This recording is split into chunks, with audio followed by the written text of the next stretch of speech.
नमस्कार, मैं हूं पाणितोष कुमार। आप टीडी न्यूज देख रहे हैं। आज हमारी मौजूदगी वर्षा के अंजनी में है और यहाँ पे एक बहुत ही सुंदर सेंटर का उद्घाटन हुआ। हालांकि ये सरकार के द्वारा चलाई जा रही योजना का एक नमूना है।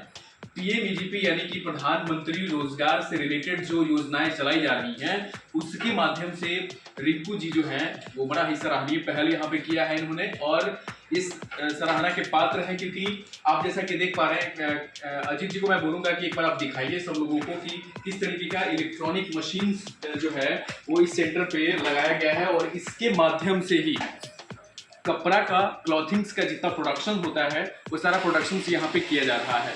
जैसा कि आप देख पा रहे हैं ये सेंटर बहुत बड़ा नहीं है, लेकिन बेरोजगारी के दंश को झेलने वाले वैसे युवा जो कुछ बेहतर करना चाहते हैं उनके लिए रिंकू जी एक उदाहरण के तौर पे हमें दिखाई दे रहे हैं। हालांकि देखा जाए तो सरकार के द्वारा इस योजना को जो चलाई जा रही है, इसमें सरकार ऋण देती है और उस ऋण से आप मैन्युफैक्चरिंग कर सकते हैं, मार्केटिंग कर सकते हैं और चीज़ों को डेवलप कर सकते हैं, अपने बिजनेस को बढ़ा सकते हैं। हम रिंकू जी से ये जानेंगे कि ये कैसे संभव हुआ और ये इस यहाँ तक पहुँचने में किस किस कठिनाइयों को सामना करना पड़ता है। सबसे पहले तो आपका स्वागत है हमारे चैनल पे। हमें ये जानना है आपसे कि ये आसान नहीं होता है, यहाँ तक कैसे पहुँचे आप, किस तरह की कठिनाइयों का सामना करना पड़ा? पहले तो आपका टीडी न्यूज़ का बहुत बहुत बधाई आने के लिए। और ये चीज़ जो करने के लिए थोड़ा परिश्रम तो करना पड़ता है, बिना मेहनत कोई चीज़ होता नहीं है। तो इसके लिए हम लोग पहले से भी मेरे यहाँ सेंटर चल रहा था, छोटा पैमाने पर था। फिर हम लोग बैंक से बात किए, बैंक के लोग बोला कि ना कि इसको बड़ा कीजिए, और लोग सहयोग किया। उसके माध्यम से लगभग 1 साल होने जा रहा है। 1 साल में बहुत उपलब्धियाँ हुआ है यहाँ के लोगों को। रिंकू जी, एक चीज़ इम्पोर्टेंट की, और जो हमारे जो दर्शक हैं वो जो देख रहे हैं, जो युवा बेरोजगार हैं, हम उनको बताना चाहते हैं, उनको मैसेज देना चाहते हैं कि ऐसा नहीं है कि कुछ भी संभव नहीं है, सब कुछ संभव है। बस तरीका आपको मालूम होना चाहिए कि उस तरीके से आप उस चीज़ को करने की कोशिश कर रहे हैं और करना चाहते हैं। तो उसमें जो मेन प्रोसेस है, जैसे पीएमईजीपी है और भी बहुत सारी योजनाएं हैं जिसके माध्यम से स्वरोजगार के क्षेत्र में काम किया जा सकता है। तो पहला स्टेप क्या होता है? पहले स्टेप होता है कि पहले सबसे बड़ा चीज़ है कि पहले तो रजिस्ट्रेशन करना पड़ता है। रजिस्ट्रेशन मस्ट होता है। हाँ, उसका ऑनलाइन रजिस्ट्रेशन कीजिए, उसके बाद फिर फॉर्म भराता है, उसके बाद ऑनलाइन कीजिएगा, फिर उसमें आप बैंक विजिट करता है, आपको देखता है कि आप करने लायक हैं कि नहीं है। अगर आप करने लायक हैं तो उसको बैंक सहयोग करती है।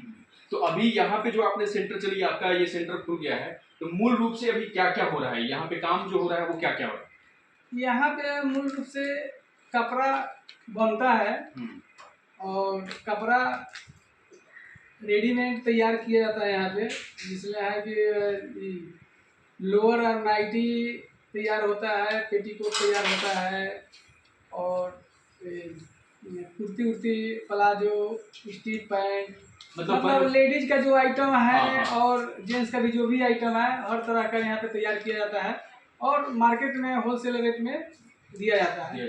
और किसी व्यक्ति को ऐसे भी लेना होगा तो वो अपना आता है और ले जाता है यहाँ से, कम मूल्य पे मिलता है।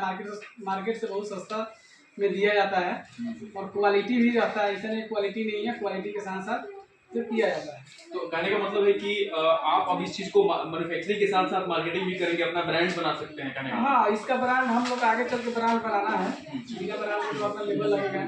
चलिए, बहुत बहुत धन्यवाद जुड़ने के लिए आपका। जैसा कि आप देख पा रहे हैं कि जो भी काम करने वाले लोग होते हैं वो किसी परिस्थिति के मुहताज नहीं होते हैं, वो अवसर की तलाश में होते हैं और वो अगर चाहे तो बहुत सारी चीज़ों को कर सकते हैं। सरकार के द्वारा बहुत सारी योजनाएं चलाई जा रही हैं।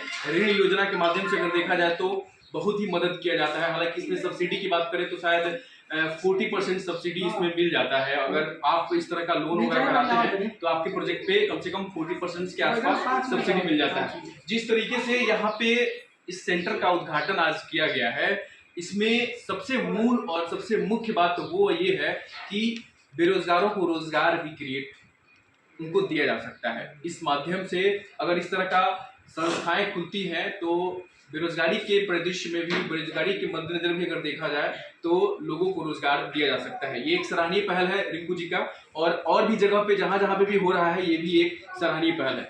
यहाँ पे हमारे टेक्निकल जो यहाँ पे इस संस्था के जो टेक्निकल लोग हैं उनसे भी बात करते हैं कि पहले की अपेक्षा जो चीजें होती थी, आज जो स्टिचिंग हो रही है, आज जो सिलाई होती है, उस सिलाई के माध्यम से जो आज की सिलाई है, चूंकि कटिंग से लेकर के बहुत सारी चीजें हैं जो बिल्कुल हाई क्वालिटी से होती हैं और स्पीड बढ़ चुका है, काम करने का तरीका बदल चुका है।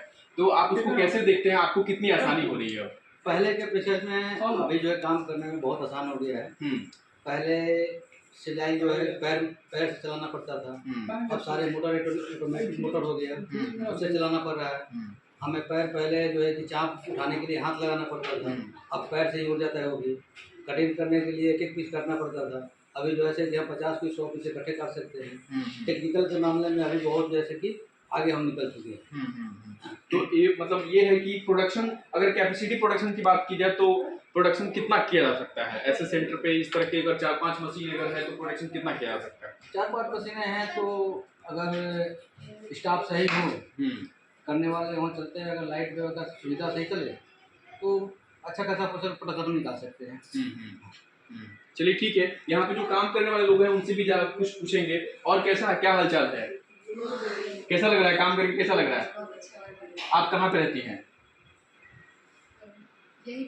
नाम क्या है आपका? ममता कुमारी। चलिए बहुत बहुत धन्यवाद। आप अपना नाम बताइए। अच्छा, रिंकी कुमारी, आपके ही नाम से ये तो संस्था चलाई जा रही है ना? अच्छा अच्छा, बहुत बहुत धन्यवाद। आपका क्या नाम है? कुमारी माला सिन्हा।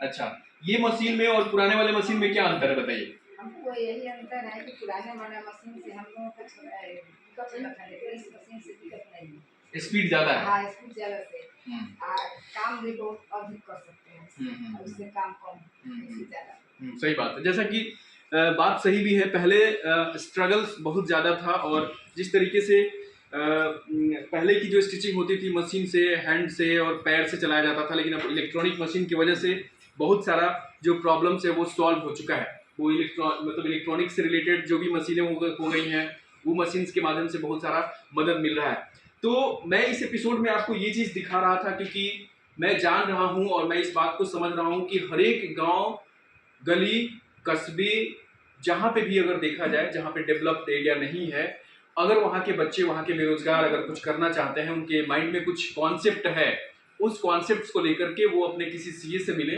प्रोजेक्ट्स को बताएं कि वो प्रोजेक्ट्स करना चाहते हैं। और अगर वो चाहते हैं कि हाँ वो इस तरह के संस्थाओं का, ऐसा नहीं है कि ये सिलाई का ये सेंटर है तो सिलाई से ही रिलेटेड कोई काम हो सकता है, उसमें उस साइट पे आप जाएंगे तो बहुत सारे ऐसे डिटेल्स मिल जाएंगे जिसमें बहुत सारी चीज़ों को आप कर सकते हैं।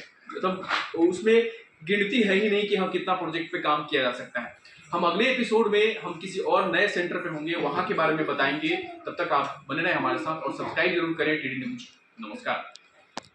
नमस्कार, मैं हूं पारितोष कुमार। न कोई शोर, न आगे बढ़ने की होर, मौलिकता के साथ सिर्फ सच्ची और बड़ी खबर टीडी न्यूज पर। तो देखते रहें और सब्सक्राइब जरूर करें टीडी न्यूज बिहार। नमस्कार।